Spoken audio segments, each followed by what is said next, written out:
Welcome to my YouTube channel Shaurya mathematics. मैं आशा करता हूं कि आप लोग स्वस्थ होंगे, खुश होंगे और ठीक होंगे। और मेरे प्रीवियस लेक्चर को आप लोग जरूर देखे होइएगा। इसके प्रीवियस लेक्चर यानी लेक्चर 5 में मैं आप लोगों को एनसीईआरटी एक्सरसाइज 10.2 के क्वेश्चन नंबर 1 से लेकर 9 तक का सॉल्यूशन दिया था। लेकिन आज के लेक्चर में यानी कि लेक्चर 6 में मैं आप लोगों को एनसीईआरटी एक्सरसाइज 10.2 का जो क्वेश्चन बच गया था यानी 10 से लेकर 19 तक का सॉल्यूशन दूंगा। तो आइए, यानी क्वेश्चन नंबर 10 में कह रहा है find the vector in the directions of vector 5i - j + 2k which has magnitude 8 units. यानी कहने का मतलब है यानी कि एक वेक्टर्स हमको दे दिया है, एक वेक्टर्स दिया हुआ है, इस वेक्टर्स के डायरेक्शन में ही हमको दूसरा वेक्टर्स लिखना है जिसका मैग्नीट्यूड दिया हुआ है। यानी सेकेंड वेक्टर का मैग्नीट्यूड दिया है और एक फर्स्ट वेक्टर हमको दे दिया है। यानी इसी के डायरेक्शन में क्या करना है, हमको सेकेंड वेक्टर्स लिखना है। तो आइए, यानी इस टाइप का कंसेप्ट मैंने दिया था, तो आइए कैसे लिखते हैं देखते हैं। तो सॉल्यूशन में सबसे पहले हम क्या लिखेंगे, एज गिवन वेक्टर, जो वेक्टर दिया है उसको हम ए वेक्टर मान लेंगे। क्या दिया हुआ है, 5a cap - j cap + 2k cap. अब यहाँ देखिए, अब इसीलिए मैग्नीट्यूड ऑफ ए वेक्टर निकालेंगे तो क्या होगा, √5 का स्क्वायर +-1 का स्क्वायर +2 का स्क्वायर। अब यहाँ देखिए, अब यहाँ क्या हो जाएगा, 25 हो जाएगा और 1 हो जाएगा, 4 हो जाएगा, कितना हो जाएगा, √30 हो जाएगा। अब यहाँ देखिए, हमने यहाँ मैग्नीट्यूड क्यों निकाला है, क्योंकि इस मैग्नीट्यूड के सहारे से हम क्या करेंगे, इस वेक्टर का यूनिट वेक्टर निकाल लेंगे। और जो यूनिट वेक्टर आएगा तो उस यूनिट वेक्टर में हम जानते हैं कि यूनिट वेक्टर का मैग्नीट्यूड क्या होता है, 1 होता है, हमने डिफिनीशन बताया था। अब उस यूनिट वेक्टर में हम 8 से मल्टीप्लाई कर देंगे तो सेम डायरेक्शन में यानी मेरा दूसरा वेक्टर मिल जाएगा। तो इसीलिए मैंने यहाँ मैग्नीट्यूड निकाला है। अब यहाँ देखिए नाउ, अब यहाँ हम क्या करेंगे, यानी ए का यूनिट वेक्टर निकालेंगे। तो ए वेक्टर बाटा मैग्नीट्यूड ऑफ ए वेक्टर। तो ए वेक्टर मेरा कितना है, यानी 5i cap - j cap + 2k cap बाटा, यानी इस मैग्नीट्यूड से हम क्या करेंगे, भाग दे देंगे, 30 हो जाएगा। अब यहाँ देखिए, तो 5/√30 i cap -1/√30 j cap + 2/√30 k cap. तो ये मेरा क्या मिला, यूनिट वेक्टर मिला। अब यहाँ क्या लिखना है, तो इसीलिए required another vector whose magnitude is कितना, 8 यूनिट्स। यानी उसका क्या दिया हुआ है, जो हमको दूसरा जो वेक्टर्स लिखना है उसका मैग्नीट्यूड 8 यूनिट्स दिया हुआ है। तो यहाँ लिख देंगे। तो इसीलिए यानी उसको हम क्या मान लेंगे, वेक्टर बी मान लेंगे। तो क्या हो जाएगा मेरा, यानी 8 इंटू क्या हो जाएगा, 5/√30 i cap -1/√30 j cap + 2/√30 k cap. यानी यही क्या हो जाएगा, मेरा अनदर वेक्टर हो जाएगा।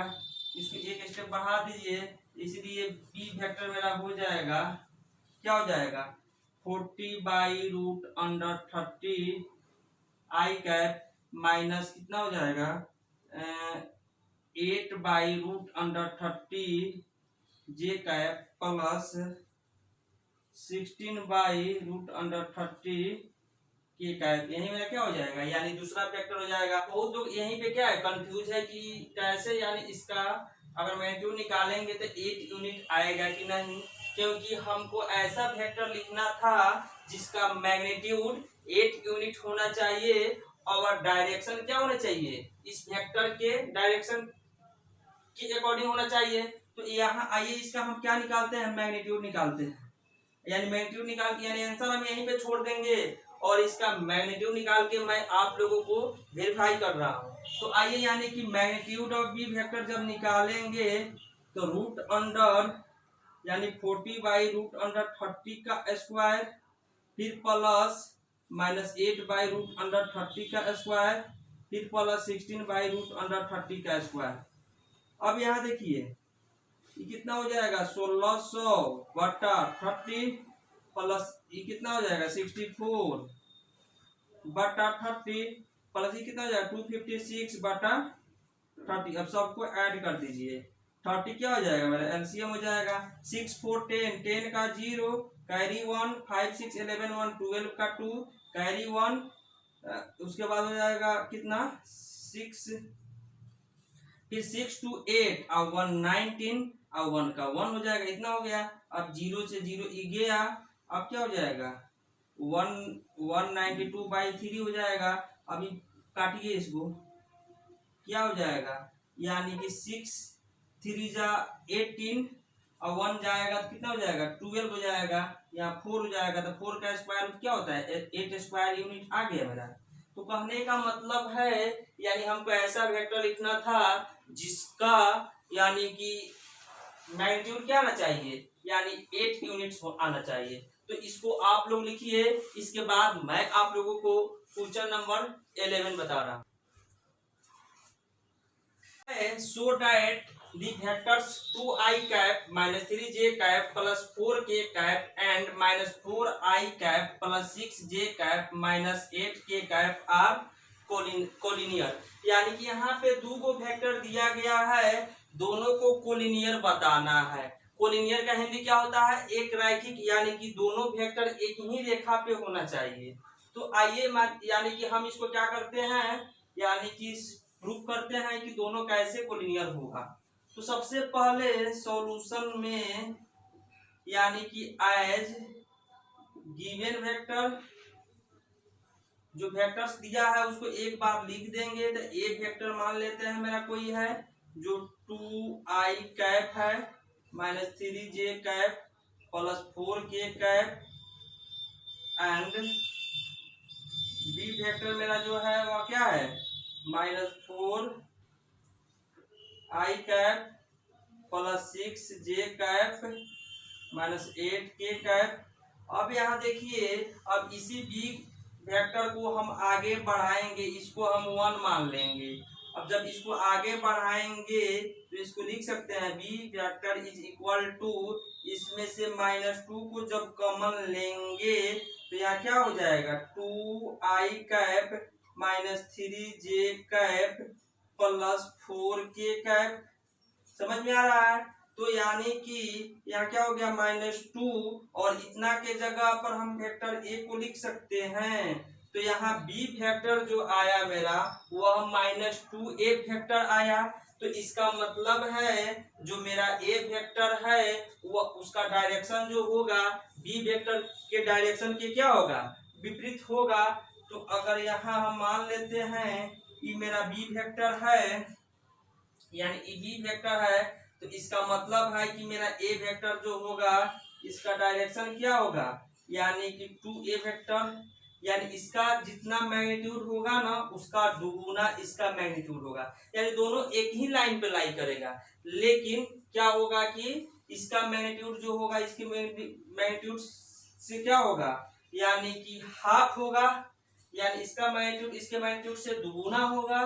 तो यहाँ लिखेंगे इसीलिए यानी A vector and B vector are collinear. Collinear collinear हमने कोलिनियरिटी ऑफ टू वेक्टर्स का यानी कि दो वो नियम भी बताया था, यानी कि दो वेक्टर कब कोलिनियर होगा, जब दोनों वेक्टर का डायरेक्शन विपरीत हो। इसके बाद एक और कंडीशन बताए थे कि अगर एक वेक्टर दो वेक्टर है, A vector is equal to lambda B vector, यानी A vector is equal to minus lambda B vector, अगर इस कंडीशन को फुलफिल करेगा तो दोनों वेक्टर क्या होगा, कोलिनियर होगा। तो उसी रूल से हमने यहाँ क्या कर दिया, ए वेक्टर और बी वेक्टर को मैंने कोलिनियर साबित किया। तो इसको आप लोग लिखिए। इसके बाद मैं आप लोगों को यानी कि क्वेश्चन नंबर 12 बता रहा हूं।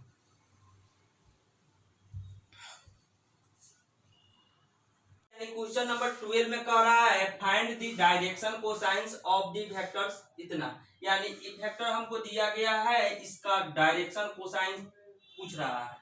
तो इसको सोल्व करने के लिए क्या करेंगे, एज गिवन वेक्टर यानी जो वेक्टर दिया है उसको एक बार लिखेंगे, यानी A vector is equal to I cap plus 2 J cap plus 3 K cap. अब क्या करेंगे, तो इसीलिए डायरेक्शन रेशियोज आर क्या हो जाएगा, यानी ए बराबर 1 हो जाएगा, इसके कोएफिशिएंट को लिखते हैं, बी बराबर 2 हो जाएगा, सी बराबर 3 हो जाएगा। अब तो यानी कि यहाँ सिंस डायरेक्शन रेशियोज मेरा क्या होगा, इतना होगा, तो इसीलिए क्या डायरेक्शन कोसाइंस आर मेरा क्या हो जाएगा, यानी एल इज इक्वल टू होता है ए बराबर root under A square B square plus C square का रूट अंडर। तो ए मेरा कितना है, 1 है, यहाँ क्या हो जाएगा, यानी कि 1 का स्क्वायर प्लस 2 का स्क्वायर 4 प्लस 3 का स्क्वायर 9 इज इक्वल टू क्या हो जाएगा, 1/9 4 13 1 यानी रूट अंडर 14 हो जाएगा। फिर यहाँ क्या लिखेंगे, यानी एम निकालेंगे तो b बाई क्या हो जाएगा, रूट अंडर यानी कि 1 का स्क्वायर प्लस 2 का स्क्वायर प्लस 3 का स्क्वायर। तो b मेरा कितना है, b 2 है, बटा रूट अंडर 1 प्लस 4 प्लस 9 बराबर 2 बाई रूट अंडर 14। अब एल एम एन निकालेंगे and M is equal to हो जाएगा C by root under A square plus B square plus C square. तो सी कितना है, 3 बटा यानी कि इसको निकालिए, यानी 1 का स्क्वायर प्लस 2 का स्क्वायर प्लस 3 का स्क्वायर। तो हो जाएगा N is equal to 3 by root under 1 plus 4 plus 9। तो 3 बाई क्या हो जाएगा, रूट अंडर 14। यही क्या हो गया मेरा डायरेक्शन यानी कोसाइंस हो गया। तो इसको आप लोग लिखिए। इसके बाद मैं आप लोगों को क्वेश्चन नंबर 13 बता रहा हूँ। मेरा क्वेश्चन नंबर 13 में कह रहा है find the direction cosines of the vector joining the points A and B directed from A to B, यानी दो गो पॉइंट ए और बी दिया हुआ है और ए से बी को कोई लाइन ज्वाइन कर रहा है और उससे जो हमको वेक्टर मिलेगा उस वेक्टर का क्या करना है, डायरेक्शन कोसाइंस निकालना है। तो आइए यानी मान लेते हैं मेरा पॉइंट ए है और क्या है मेरा पॉइंट बी है। तो इससे हमको एक वेक्टर मिल रहा है। तो डायरेक्शन यानी ए का पॉइंट दिया हुआ है 1 2 -3, बी का भी दिया हुआ है क्या -1 -2 1। अब क्या करना है, इससे हम यानी सॉल्यूशन यहाँ कर रहे हैं। तो सॉल्यूशन में यानी कि अकॉर्डिंग टू क्वेश्चन अब यहाँ क्या करेंगे, तो इसीलिए A B vector is equal to -1 में से 1 इंटू आई कैप प्लस -2 में से 2 जे कैप प्लस 1 में से यानी कि 1 में से -3 के कैप। अब यहाँ देखिए यानी -1 कितना हो जाएगा, -2 आई कैप -4 जे कैप यहाँ क्या हो जाएगा, यानी माइनस माइनस क्या कर देगा प्लस, तो प्लस 3, यानी कहने का मतलब है 1 अब प्लस 3 कितना हो जाएगा 4 के कैट। यहाँ पे कोई दिक्कत, यानी हमको ए बी वेक्टर मिल गया, तो इसी यानी कि इसीलिए डायरेक्शन रेशियोज आर, यानी इसका डायरेक्शन रेशियो क्या होगा, यानी A is equal to -2, B is equal to -4, C is equal to 4। तो अब क्या करेंगे, नाउ डायरेक्शन कोसाइंस आर, यानी एल इज इक्वल टू होता है A by root under A square plus B square plus C square. फिर यहाँ M is equal to होता है B by root under A square plus B square plus C square.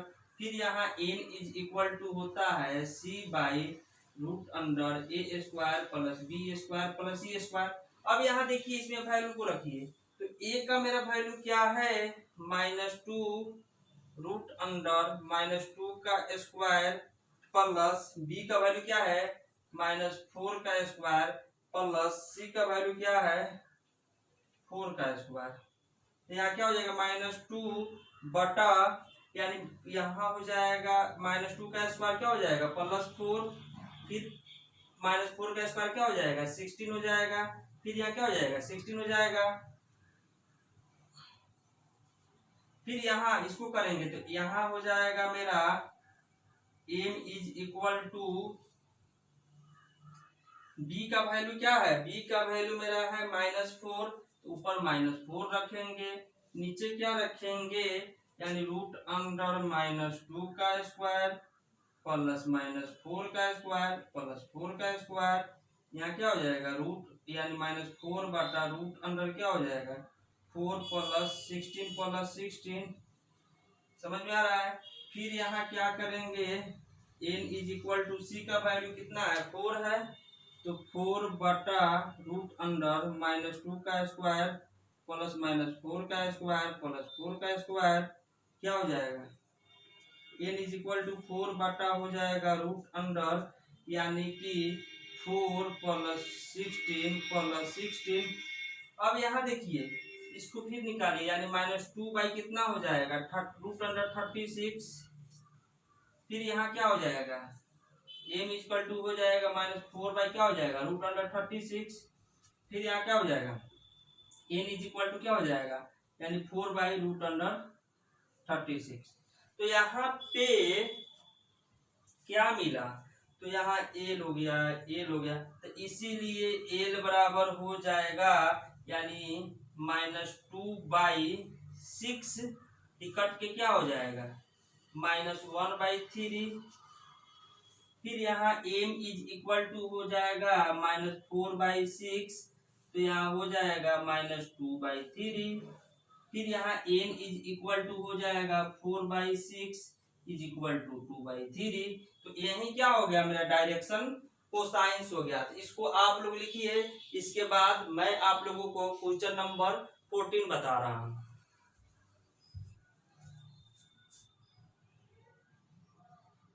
कह रहा है question number 14 में, शो दैट द वेक्टर इतना is equally inclined to the axes OX, OY and OZ। मान लेते हैं ये मेरा क्या है, यानी एक्सेस है, ठीक है, यानी इसको बोलेंगे, इसको ओरिजिन बोलेंगे, इसको x, इसको y, इसको z। कहने का मतलब है यानी o और x जो है यानी इक्वली इंक्लाइंड कर रहा है, यानी i का जो वैल्यू है i इज, यानी यहाँ हमने बताया था यानी यूनिट वेक्टर होता है i j, और k का जो कोफिशिएंट होता है क्या होता है यूनिट लेते हैं। तो यहाँ पे मेरा क्या हो जाएगा EB1 है, EB1 है, EB1 है, तो इसको हम बोलते हैं i, इसको बोलते हैं j, इसको क्या बोलते हैं i कैप, j कैप, इसको क्या बोलते हैं k कैप। तो इसी के आधार पे यानी कि यहाँ एज गिवन वेक्टर, जो वेक्टर दिया है उसको एक बार हमने लिख दिया, यानी कि क्या A vector is equal to I cap plus J cap plus K cap. यहाँ तो कोई दिक्कत, यानी इतना दिया हुआ है और कह रहा है, तो इसीलिए सिंस इसका डायरेक्शन कोसाइंस क्या हो जाएगा, डायरेक्शन कोसाइंस मेरा हो जाएगा, डायरेक्शन कोसाइंस क्या हो जाएगा, यानी कि a is equal to 1, b is equal to 1 और c इज इक्वल टू 1। तो इसीलिए डायरेक्शन हम कोसाइन इसका लिखेंगे, तो डायरेक्शन कोसाइंस निकालेंगे, डायरेक्शन कोसाइंस r, सॉरी यहाँ रेशियो होगा, तो डायरेक्शन कोसाइंस मेरा क्या हो जाएगा, तो डायरेक्शन कोसाइंस हो जाएगा l is equal to 1 by root under 1 का स्क्वायर 1 होता है, 1 का स्क्वायर 1 होता है, फिर 1 का स्क्वायर 1, यानी कि root under a square plus b square plus c square होता है। तो यहाँ हमने a का वैल्यू 1 है रख दिया, फिर a का स्क्वायर 1 का स्क्वायर 1, b का स्क्वायर यानी 1 का स्क्वायर 1, फिर c का स्क्वायर यानी 1 का स्क्वायर 1। तो यहाँ डायरेक्ट हम 3 लिख सकते हैं, फिर l निकल गया, फिर m लिखेंगे, तो m मेरा क्या हो जाएगा b बाई, तो 1 बाई रूट अंडर, तीनों के स्क्वायर करके जोड़िएगा तो 3 आएगा, यानी रूट अंडर 3, फिर n हम निकालेंगे तो क्या हो जाएगा c बाई, तो 1 बाई रूट अंडर 3। तो यहाँ देखिए डायरेक्शन रेशियोज भी सेम आया, डायरेक्शन कोसाइंस भी सेम आया, तो हमको क्या दिखाना है कि शो दैट द वेक्टर इतना is equally inclined to the axes O X O Y and O Z. तो यहाँ पे हम लिख देंगे,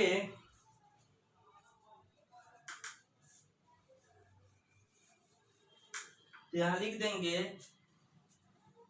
यानी इसीलिए यानी कि A vector is equally inclined to the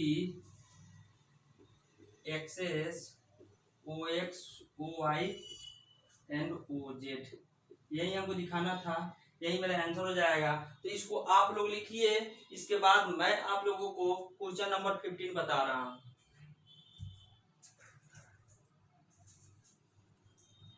question number 15 में कह रहा है find the position vector of a point R which divide the line joining two point P and Q, position vectors are इतना एंड इतना respectively, यानी P का position vector दिया हुआ है, फिर Q का पोजीशन वेक्टर दिया गया है, दोनों को ज्वाइन करने वाला एक लाइन PQ है और उसके मध्य में, मध्य नहीं यानी उसके बीच में कोई पॉइंट R है जो उस लाइन PQ को 2:1 में क्या कर रहा है, डिवाइड कर रहा है। तो R का पोजीशन वेक्टर हमको निकालना है, तो यानी कि एक बार इंटरनली डिवीजन कर रहा है, एक बार एक्सटर्नली डिवीजन कर रहा है।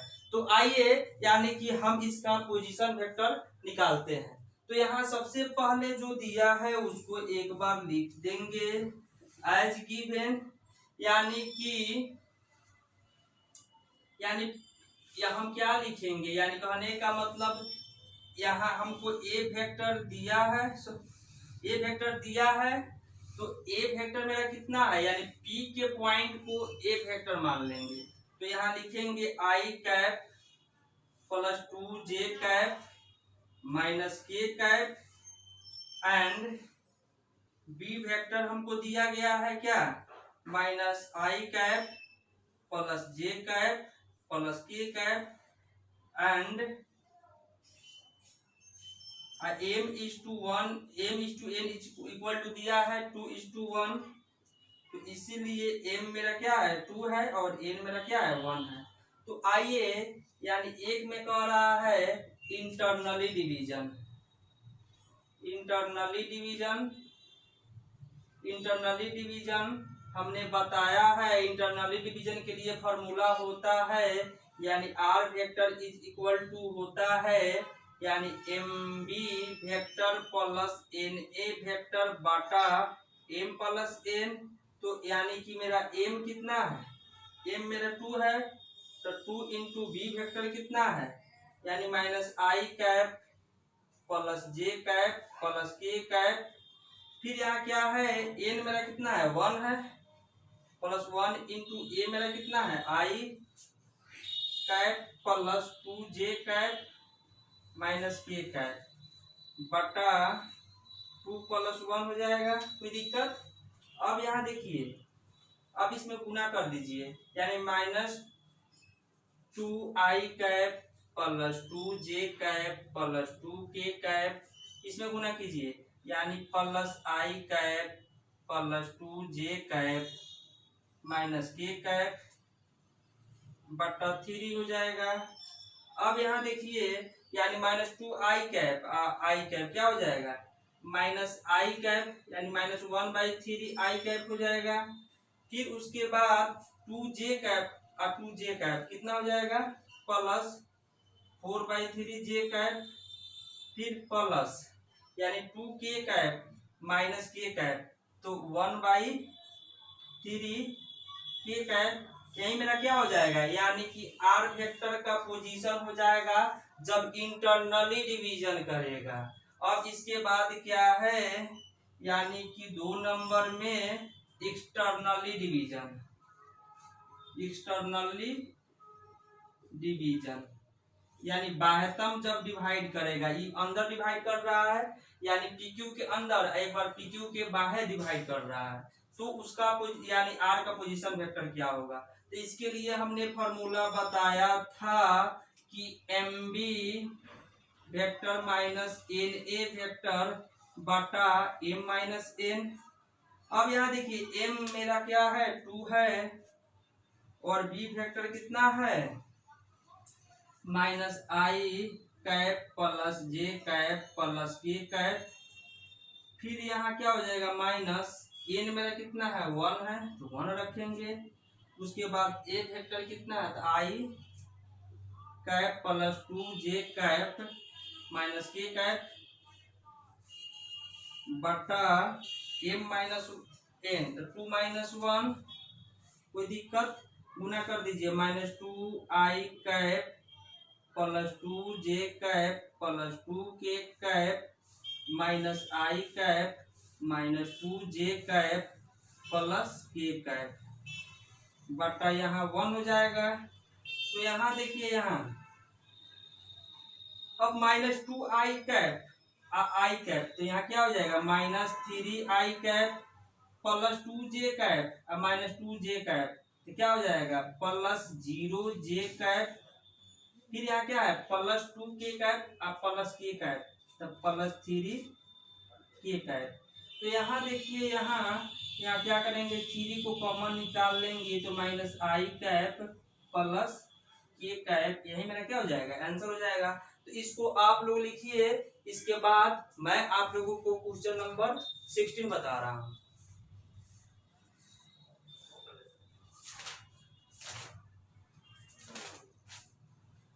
नंबर 16 में find the position vector of mid point of the vectors joining the points इतना एंड इतना। यानी कहने का मतलब है, यानी कि P और Q को मिलाने वाले लाइन के बीच के पॉइंट का वेक्टर यानी पोजीशन वेक्टर को लिखना है। अब आइए हम कैसे लिखते हैं, इसके लिए भी हमने फॉर्मूला बताया था। तो सॉल्यूशन में मान लेते हैं मेरा P पॉइंट है, इसका पोजीशन कितना है, 2 3 4। फिर मेरा क्या है, यानी कि Q पॉइंट है, इसका क्या है, 4 1 -2। अब देखिए यहाँ लेट यानी A वेक्टर, यानी P से जो हमको वेक्टर मिलेगा उसको हमने A मान लिया है, यानी P से जो पोजीशन वेक्टर मिलेगा उसको हमने A मान लिया है। तो 2i cap plus 3j cap plus 4k cap. फिर यहाँ and B vector is equal to हो जाएगा 4i cap plus j cap minus 2k cap हो जाएगा। अब यहाँ देखिए, यानी कह रहा है कि हमने फॉर्मूला आपको बताया था कि यानी मान लेते हैं इसके मिड पॉइंट में हमको r कोई, यानी r क्या कर रहा है, r बिंदु यानी कट कर रहा है, यानी इसका मिड पॉइंट क्या है, r है। तो इसीलिए r vector is equal to हो जाएगा, यानी p वेक्टर को हमने a माना है, तो a vector plus Q vector को हमने बी माना है तो बी वेक्टर बटा क्या हो जाएगा 2 हो जाएगा। इस फॉर्मूला हमने बताया था। तो यहाँ देखिए, तो इसीलिए आर वेक्टर जो होगा यानी ए वेक्टर कितना है 2i cap plus 3j cap plus 4k cap plus यानी 4i cap plus j cap minus 2k cap बटा कितना हो जाएगा 2 हो जाएगा। समझ में आ रहा है। अब यहाँ देखिए, अब इसको जोड़िए 2i अब 4i 6i कैप या 3j और 1j प्लस 4j कैप। अब यहाँ 4k कैप में से 2k कैप जाएगा तो प्लस 2k कैप बचेगा बटा 2। अब इसमें से 2 को कॉमन निकाल लीजिएगा तो i कैप यानी 3i cap plus 2j cap plus k cap बटा 2। यहाँ क्या हो जाएगा 3i cap plus 2j cap plus k cap. तो यही क्या हो जाएगा मेरा मिड पॉइंट का पोजीशन वेक्टर हो जाएगा। तो इसको आप लोग लिखिए, इसके बाद मैं आप लोगों को नेक्स्ट क्वेश्चन बता रहा हूं। यानी क्वेश्चन नंबर 16 कह रहा है show that the points A B and C with position vector A is equal to इतना, बी इज इक्वल टू इतना and C is equal to इतना रेस्पेक्टिवली। यानी पॉइंट ए का पोजीशन वेक्टर इतना है, यानी पॉइंट बी का position vector A है, फिर पॉइंट सी का पोजीशन वेक्टर ए है। तो हमको कह रहा है कि तीनों पॉइंट्स जो दिया गया है यानी ये तीनों वर्टिसेस जो है वो राइट एंगल ट्रायंगल का वर्टिसेस है, यही हमको क्या करना है वेरीफाइड करना है। तो यहाँ हम क्या करेंगे, अब जैसे यहाँ वर्टिसेस हमने लिख दिया है तो अब ए बी वेक्टर निकालेंगे।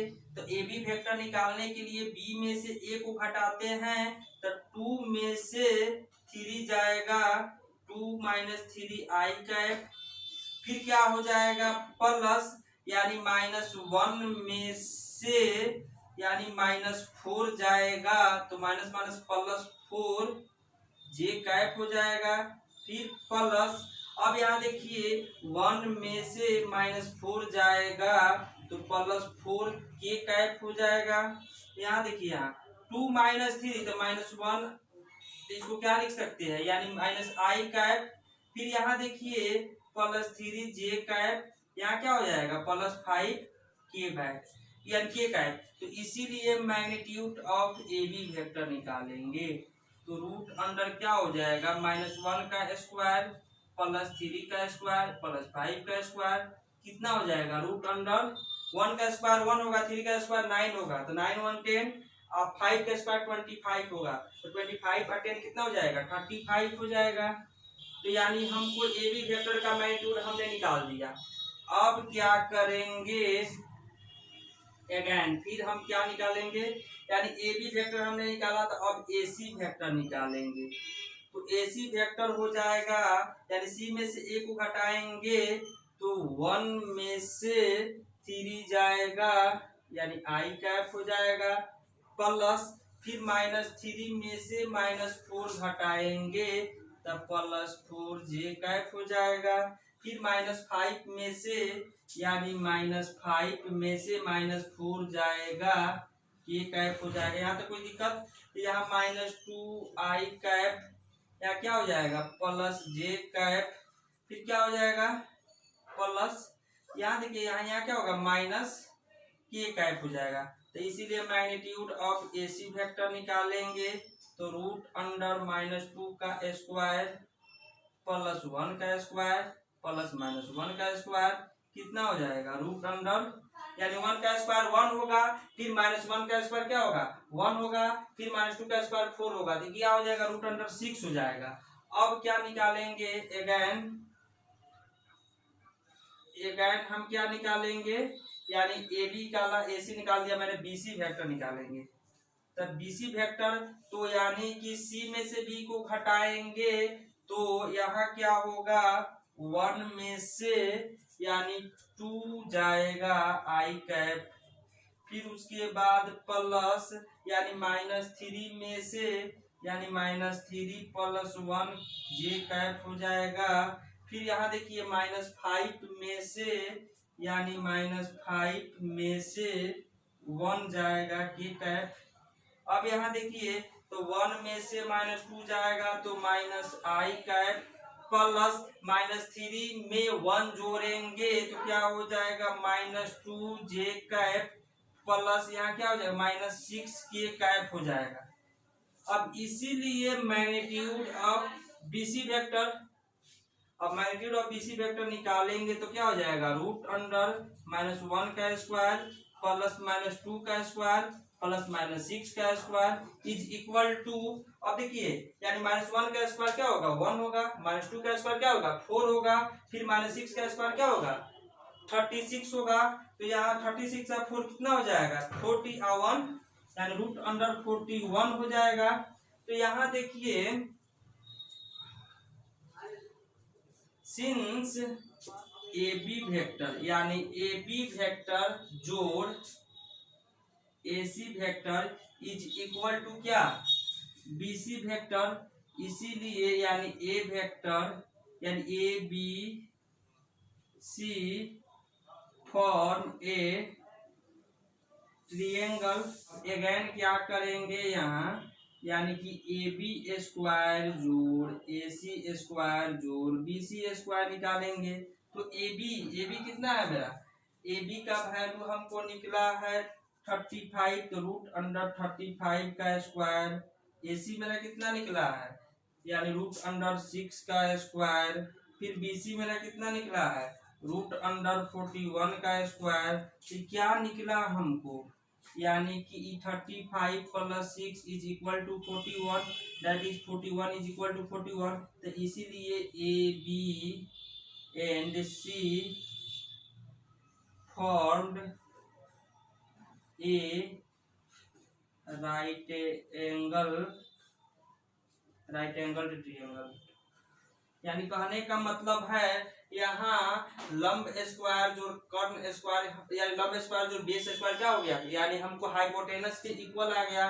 तो इसका मतलब है कि ABC मेरा क्या बना रहा है एक राइट एंगल ट्रायंगल बना रहा है। तो इसको आप लोग लिखिए, इसके बाद मैं आप लोगों को क्वेश्चन नंबर यानी कि 18 बता रहा हूँ।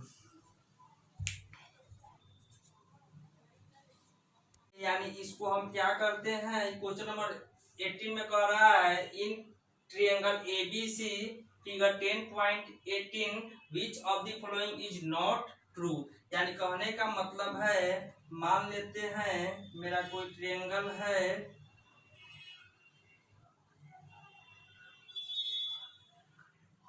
समझ में आ रहा है इसका डायरेक्शन कहाँ है इधर है, ये A है, ये B है, ये C है, इसका डायरेक्शन इधर है और इसका डायरेक्शन इधर है। ये क्या है मेरा फिगर 10.18 है यानी बुक में दिया गया है, इतना बात को दिया गया है। अब इसको हमको एक्सप्लेनेशन करके बताना है कि कौन ट्रू है और कौन फॉल्स है। तो आइए यानी ए में यानी कहने का मतलब इसके अकॉर्डिंग अगर हम चलेंगे तो हम जानते हैं वी नो डैट हम जानते हैं कि AB vector plus BC vector is equal to क्या हो जाएगा यानी कि AC वेक्टर यानी कि क्या है triangle law of vector addition से हमने लिख दिया। अब इसके बाद एक्सप्लेनेशन करेंगे। एक्सप्लेनेशन हम A नंबर का एक्सप्लेनेशन करेंगे। इसमें क्या दिया है यानी AB vector plus BC vector plus CA vector is equal to 0 यानी AB वेक्टर BC वेक्टर और CA वेक्टर, जब यहाँ डायरेक्शन विपरीत दिया है यहाँ क्या किया है सेम डायरेक्शन में ले लिया है। तो इसको हम क्या करेंगे इसको एक स्टेप आगे बढ़ाइए। तो AB vector plus BC vector is equal to -CA vector, कोई दिक्कत। अब यहाँ यानी -CA वेक्टर के जगह पर हम AC वेक्टर लिख सकते हैं। तो यहाँ AB vector plus BC vector is equal to AC vector. यानी कहने का मतलब है यहाँ लिखेंगे since minus CA vector is equal to AC vector, यानी दोनों क्या होता है, इक्वल होता है। तो यहाँ पे यानी कि इट इज ट्रू, यानी कहने का मतलब यानी कि ऑप्शन 1 जो है मेरा क्या है, यह ट्रू है। अब इसके बाद हम बी नंबर को क्या करेंगे, एक्सप्लेनेशन करेंगे। अब आइए बी को देखते हैं। तो बी में क्या है, यानी AB vector plus BC vector minus AC vector is equal to 0। तो AB vector plus BC vector is equal to AC vector. तो क्या है, यानी कि इसको फुलफिल कर रहा है। तो EB मेरा क्या है, इट इज ऑल्सो ट्रू। इसको भी लिखेंगे इट इज ऑल्सो ट्रू, यह भी मेरा क्या है, सही है। अब इसके बाद हम क्या करेंगे, यानी सी का एक्सप्लेनेशन करेंगे। तो क्या दिया है, AB vector plus BC vector minus CA vector is equal to 0। तो यहाँ हो जाएगा AB vector plus BC vector is equal to CA vector. It is not true, यह क्या है, सही नहीं है, क्योंकि यहाँ AB vector plus BC vector is equal to क्या आना चाहिए, AC वेक्टर आना चाहिए। तो यहाँ क्या आ रहा है, AB vector plus BC vector is equal to CA vector. तो यहाँ क्या है, मेरा गलत है। अब D का एक्सप्लेनेशन करेंगे। यहाँ दिया है AB vector minus CB vector plus CA vector is equal to 0। तो यहाँ देखिए AB vector minus CB vector को प्लस हम BC वेक्टर लिख सकते हैं plus CA vector is equal to 0। अब यहाँ देखिए AB vector plus BC vector is equal to minus CA vector.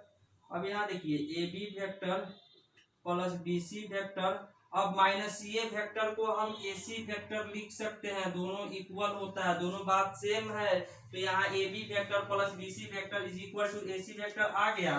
तो इट इज ऑल्सो ट्रू, यानी यह भी क्या है, मेरा सही है। तो यहाँ पे यानी कि कह रहा है कि कौन सही नहीं है ये हमको बताना है। तो ऑप्शन नंबर सी जो है यह सही नहीं है, यानी कि इस क्या हो जाएगा, यानी यहाँ लिखेंगे since option C is not true, यानी हमको नॉट ट्रू बताना था। तो ऑप्शन सी जो होगा वह क्या है, सही नहीं है। तो इसको आप लोग लिखिए। इसके बाद मैं आप लोगों को यानी नेक्स्ट क्वेश्चन 19 बता रहा हूं, वो भी क्या है, ऑब्जेक्टिव है। ये भी क्या था, ऑब्जेक्टिव था।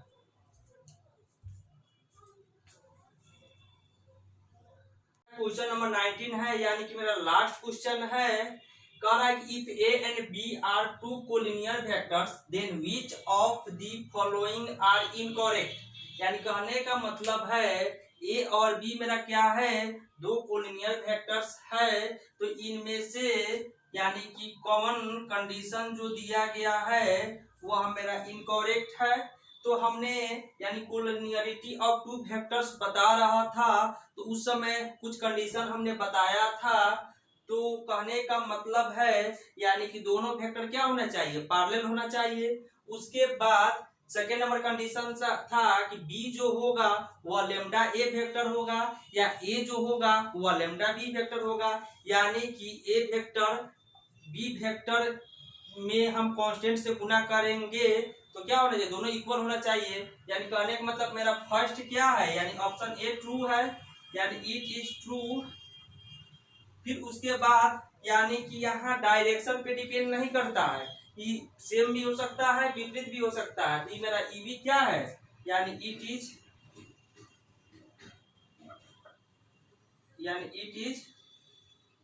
ट्रू। यानी कहने का मतलब ऑप्शन बी भी मेरा क्या है, ट्रू है।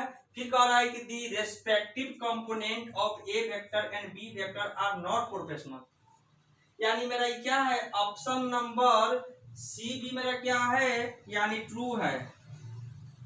यहाँ पे मेरा ऑप्शन नंबर सी भी क्या है, ट्रू है। यानी both the vectors A vector and B vector have same direction but different magnitude, यानी डिफरेंट मैग्नीट्यूड चलेगा लेकिन सेम डायरेक्शन, यानी यहाँ पे डायरेक्शन दोनों साइड हो सकता है, सेम भी हो सकता है विपरीत भी हो सकता है। तो यानी कि ऑप्शन डी जो है मेरा यही क्या है, इनकरेक्ट है।